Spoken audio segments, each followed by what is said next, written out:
how hot it is, how I prefer the food at home, how the Airbnb is small, how it's not perfect, how the sink is a bit strange, how that restaurant is seemingly the only restaurant, how long it is to get to the other side of town, how many steps I have to walk up that church's spire, how different the way driving is, how loud people are, the noise, the mannerisms, the change in how people act and the things that they think are important. That's what I think about when I go on holiday.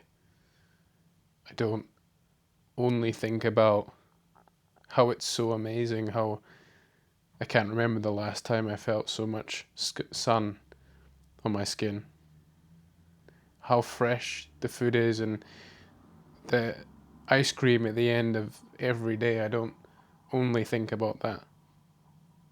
And maybe I don't think about the holiday at all. Maybe I think about what's going on at home.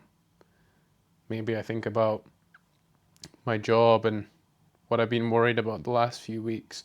Maybe I'm still worried about it. Maybe the book that I brought wasn't what I thought it would be. Maybe it's better. Maybe I wish I'd said something then. I think about these things too. On a lounger, in a breeze, under the afternoon sun, after spending time snorkeling or hiking to some great site, I might think of those things again. When I go on holiday, it's not always some utopian experience where suddenly by leaving the place that I call home, everything becomes better. It doesn't always. Now, of course, it would be strange not to enjoy most of your holidays, and indeed, most of the time spent on holiday is doing things that you want to do. At least that's a privilege you get when you become an adult, when you gain your own responsibility. But as I said, they're not always about that. And there's a few ways to think about that. I mean, I don't want to sort of sell holidays as like something to be looked at through the lens of self improvement. It's not really about that. It's about who I am generally. Because when I go away, quite often I think about, oh, they do this better, or their way of looking at this thing is different, and I can learn from that. Maybe I think, maybe I get inspired, maybe it's the art or the culture that makes me want to do something new. Those things are great. But it's not only that. And as part of that conversation, you compare what you have when you're there under those free circumstances, doing what you want to what you have at home. And suddenly it might not all look as happy at home. I'm not really drawing any particular example to mind. It's more about the frame of mind. When I go on holiday, I used to think the grass was greener, but I think the grass is greener where you water it. The grass on holiday is just different. So when I go on holiday, what I think about now is less about how I could change and be different and how I should give up on everything I built at home. But now it makes me appreciate those things as well.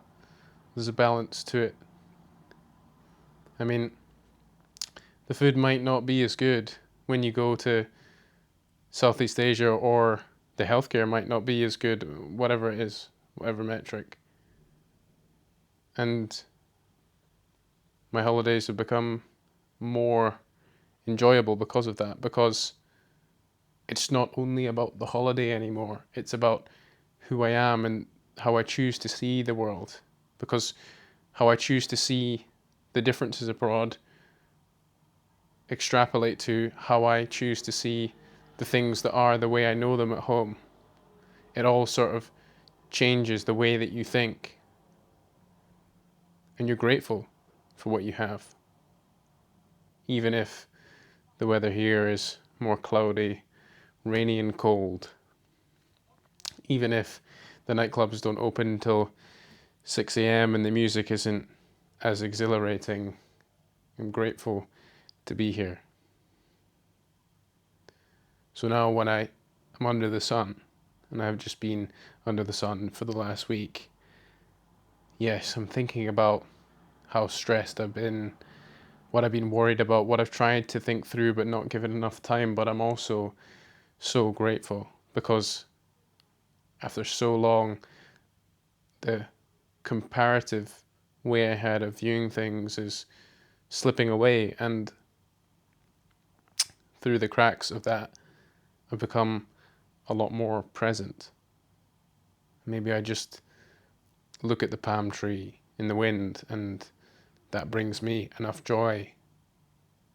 Or maybe it's just a tomato that's fresh that I enjoy in the sun. I'm less worried about what that means about the choices I've made in terms of the place that I've chosen to live, the life that I've chosen to lead on a day-to-day basis. I'm less worried about that now. I simply am where I am. But it's not perfect, as I said. Those things still creep in. It's an art form, really. Learning to not enjoy it so extremely and not therefore talk badly about or think badly about what you already have. So those things are still there. I might still compare. I might still worry, but less so. And you kind of build in this, it's not a block, but it's kind of like a circuit breaker, if you like.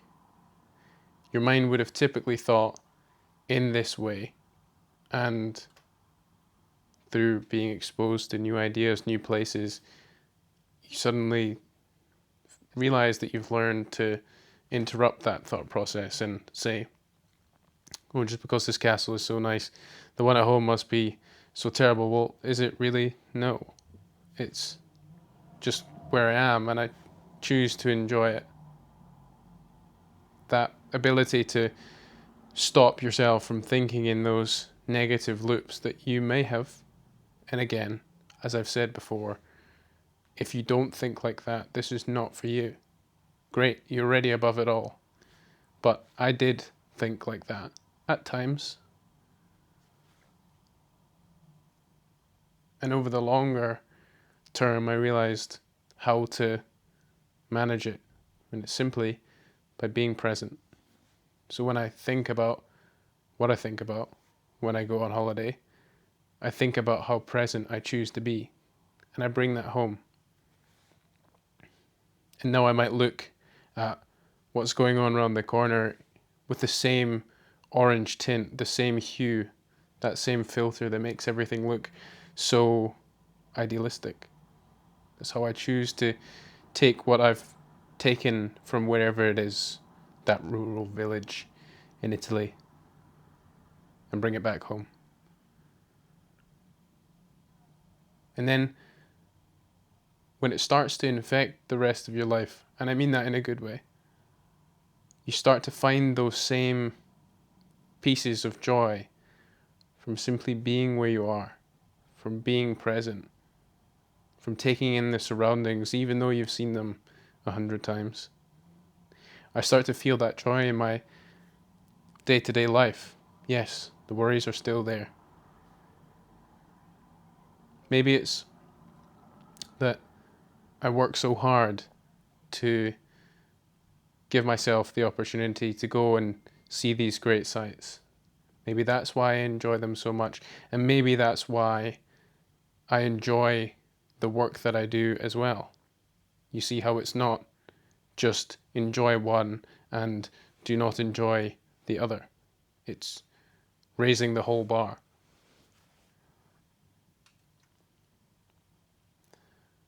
And then you start to look for those similar feelings at home. Maybe it's a hike you've not done before, or you might want to jump into an abandoned quarry filled with water, now a lake. I don't know. Try that new cafe, maybe. You know, there's something about sitting in a Spanish square and having a coffee that feels so right, or people watching in Paris. But you can do those things here. What you have should not be overlooked. It's not fair on who you are, what you've chosen to do. And just because things are sometimes better elsewhere, on whatever metric you choose, that does not reflect on you, nor does it mean the place that you are is somehow so much worse. It's just a different place. There's pros and cons to everything.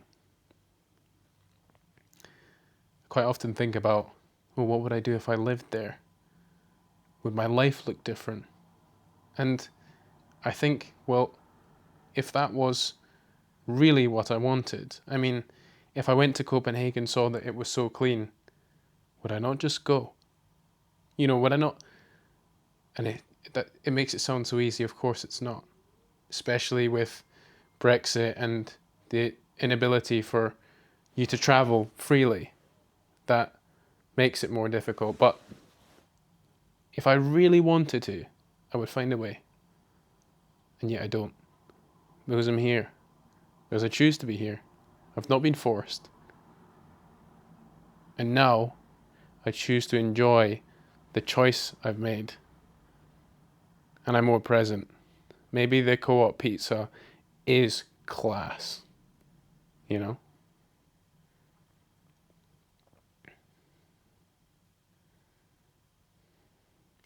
When I think of what I think of when I go on holiday, I think of home.